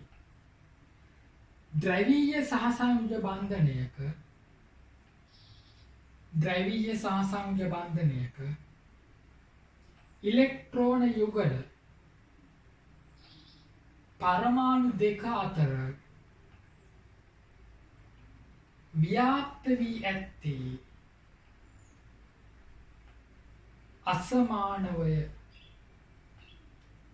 ද්‍රව්‍ය සහසංයුජ බන්ධනයක ඉලෙක්ට්‍රෝන යුගල පරමාණු දෙක අතර ව්‍යාප්ත වී ඇත්තේ අසමානවය.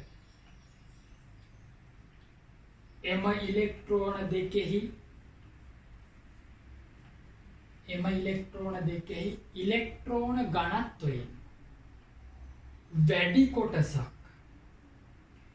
ඉලෙක්ට්‍රෝන දෙකෙහි ඉලෙක්ට්‍රෝන ඝනත්වයෙන් වැඩි කොටසක් වඩා විද්‍යුත් ඍණ පරමාණුව වටා සාන්ද්‍රගතව පවතී. වඩා විද්‍යුත් ඍණ පරමාණුව වටා සාන්ද්‍රගතව පවතී.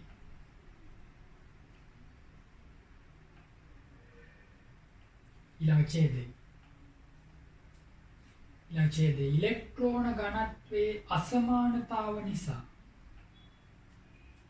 ඉලෙක්ට්‍රෝන ඝනත්වයේ අසමානතාව නිසා සාපේක්ෂව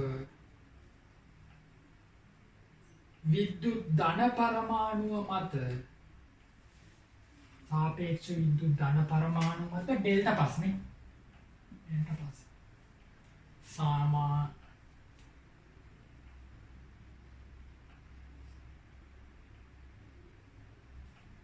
සාපේක්ෂ විද්‍යුත් ධන පරමාණු මත ඩෙල්ටා ප්ලස් ආරෝපණයක්ද විද්‍යුත් ඍණ පරමාණුව මත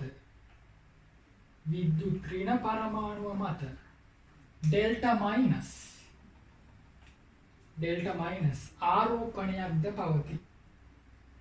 ආරෝපණයක්ද පවතී.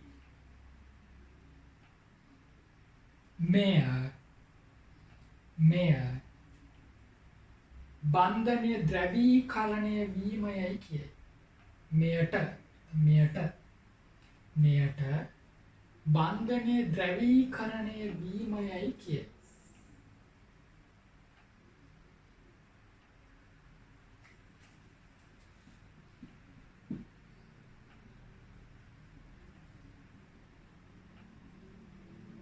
එඩගන්න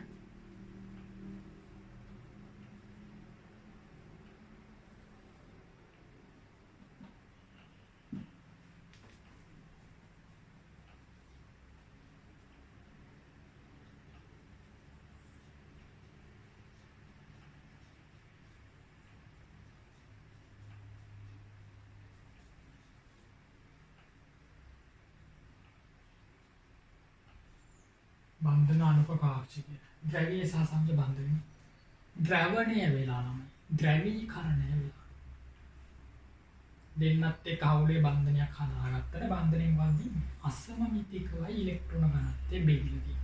ඉලෙක්ට්‍රෝන ඝනත්වය මේ පැත්තේ වැඩි. ඉලෙක්ට්‍රෝන ඝනත්වය මේ පැත්තේ අඩුයි.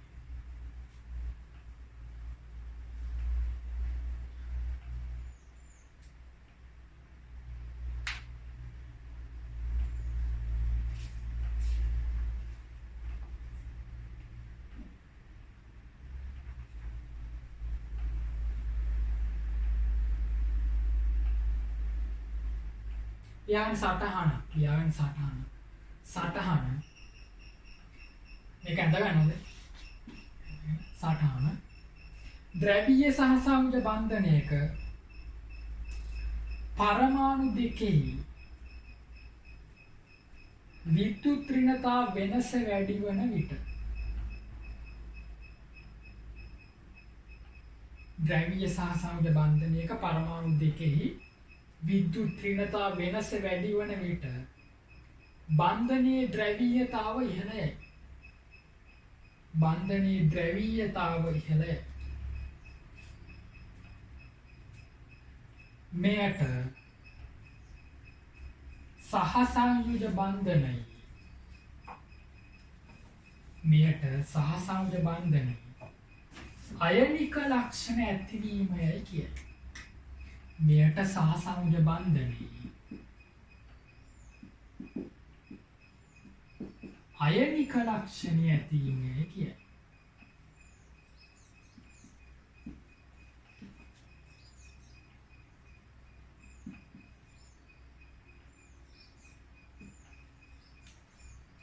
සහසංයුජ බන්ධනයේ අයනික ලක්ෂණ ඇතිවීමයි කියයි. ඒ කියන්නේ ළමයි හිතන්නකෝ දැන් බන්ධන තුනක් තියෙනවා. හරිද? මේ බන්ධන තුන විද්‍යුත් ත්‍රිණතාව මම දාලා තියෙනවා. 2.1 3 1.3 1.5 3. විද්‍යුත් ත්‍රිණතාව වෙනස 0.9යි 2යි 0.5. ඒතර මෙයාගේ විද්‍යුත් ත්‍රිණතාව වෙනස අඩුයි නේද? වෙනස අඩුයි නම් ද්‍රවීකරණය අඩුයි. විද්‍යුත් ත්‍රිණතාව වෙනස වැඩි මෙයාගේ. ඒතර මෙයාගේ ද්‍රවීකරණය වැඩි. එහෙනම් මේ තුන් දෙනාගේ හොඳටම ද්‍රවීය කවුද?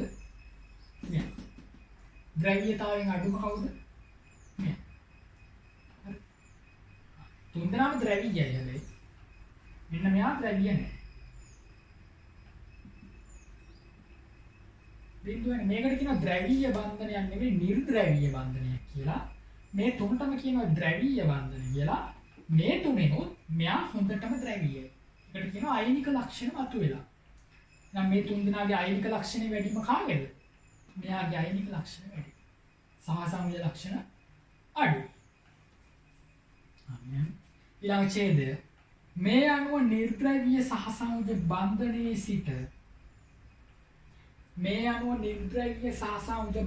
සිට ද්‍රවීය සහසංයුජ බන්ධනය දක්වා පැමිණීමේදී මේ අණුව නිර්ද්‍රවීය සහසංයුජ බන්ධනයේ සිට ද්‍රවීය සහසංයුජ බන්ධනය දක්වා පැමිණීමේදී බන්ධනයේ අයනික ලක්ෂණය වැඩි. බන්ධනයේ අයනික ලක්ෂණය වැඩි.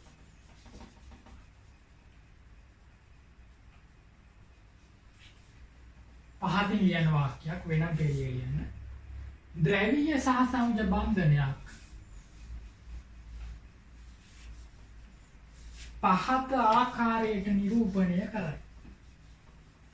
ද්‍රවීය සහසංයුජ බන්ධනයක් පහත ආකාරයට නිරූපණය කරයි.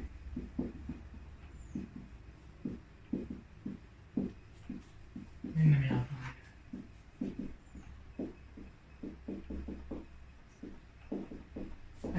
තනි හරි දිත්ත හරි ත්‍රිත්ත හරි තියෙන්න පුළුවන්. හැබැයි ඩෙල්ටා ප්ලස් ඩෙල්ටා මයිනස් කියලා කියන නෑ HCl ලියුස් කොහොමද කියන්නේ? Delta minus delta plus. ତୋର වඩා විද්‍යුත් ඍණ මූලද්‍රව්‍ය B. වඩා විද්‍යුත් ධන මූලද්‍රව්‍ය A. ඔක ලියා ගන්න.